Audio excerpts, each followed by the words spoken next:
kaze cyane ntuze wegera imbere siko karibu wumve ko wisanze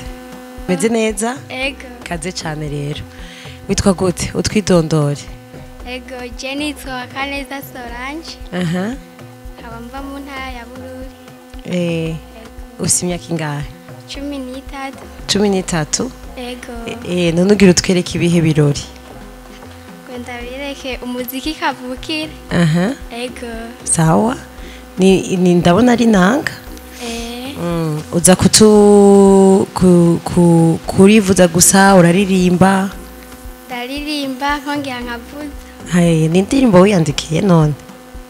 canke niyo bakwandikiye niyo niyandikiye aho ni sawa cyane wumva ushaka gutangura umerewe neza utekanye uca utangura siko karibu cyane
amahoro iwanya amahonda abandanye kwira mu gihugu kuko byamye na mbere hose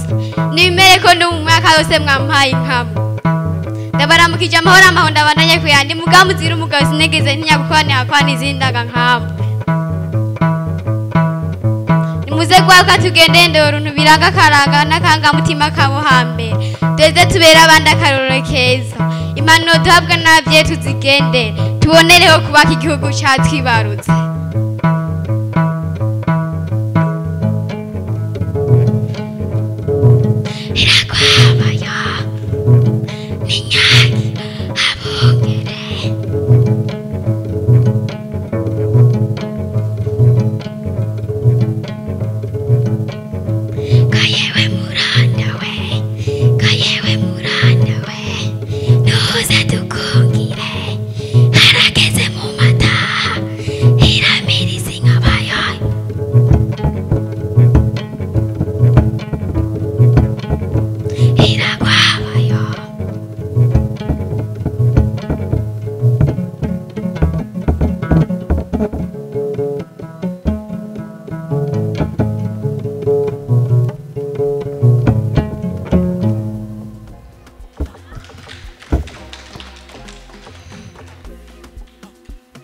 bravo amashimisha nukuri tumwongera dimash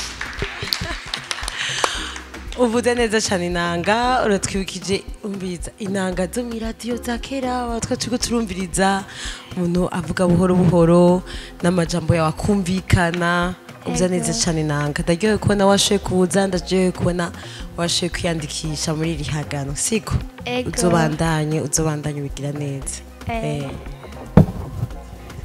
Solange yarindira gato ntiwiruke icambere je ndagiye gose nayo ko ndumva umuziki nyene umuziki uryoshye kumva mu matwi message watanze twayumvise yari yumvikana neza mugaye cantangaje gose n'imyaka ufise ukabuvuza inanga uko onye nashaka kubaza umuntu abigije inanga wayize gute ego twege ikigutu hari ikigo cigisha nyene imico n'akaranga ego wakuze ubikunda hari umuntu w'iwanyu abivuza canke waravyikundishije wenyene hari umuntu abivuza canza ndamurabirako muri famille mu muryango wawe ego ninde yitwa gute yitwa Renova ninde kuri wewe mufaniki umukozi nyene wo muri village bazanye kugira bitwigisha nakumbaza mu muryango hari umuntu avuza ibicurarangisha oya urabikunda gose yo gose Solange nukuri urakoze cyane gose ndabizi sindi umuhinga cyane w'inanga ngakora twakuze tuzumviriza ku radio iyo umuntu avugije biri hafi y'ibintu twakuze twumva ku radio batorobeka nabande torobeka uramuzi oya reka ntaco abo mu kigo canke iki bazokumvishiriza ko ari we muntu mu Burundi ngira ngo bon sinzi ko ari we wa mbere avuze inanga neza mbwana wa kera kandi yamenyekanye gose kandi akiriho rero numvirije ndabiye gusa kuvyo nasanzwe nzwi naho ranumva ku radio nkuko yabivuze ngo imukumbuje inanga yora yumva kera kiri mutoya ku radio bisigura ngo wabivugije neza nk'abahinga bavyo rero wakoze n'ukuntu waririmbye nyene nk'inanga nyene hama nuko kuntu nyene ushwashwanutse ico ni ikintu gikomeye cyane gose kuko umuntu arashobora gukora ibintu neza ivyo akora mugabo gasanga wewe abigira neza mugabo wewe ntabiserukira nyene urumva biraryoshe kuri iyo myaka yawe ushwashwanutse uko wubahuka ugashikiriza nyene ingabire yawe neza uko kuhaje ubandanye ubigira ubikorana umwete gose ingabire y'umuntu aho ishobora kumushikana n'ahantu nawe nyene ubwiwe atabayiteze nawe nyene ubwiwe atabayiteze kuko ubunyene hanyene twicaye ibinyene ugiye kugira ubunyene uzoraba juste mu mezi 3 bizoba bigeze rero ingabire yawe n'ukuri kuva ubunyene usohotse ngaha ahantu gihe cyose ari mu buryo bwo igihe mufasha kanya ko watomboye kabufise ubikwigisha mu kigo ubikorana umwete wose urakoze cyane gose yego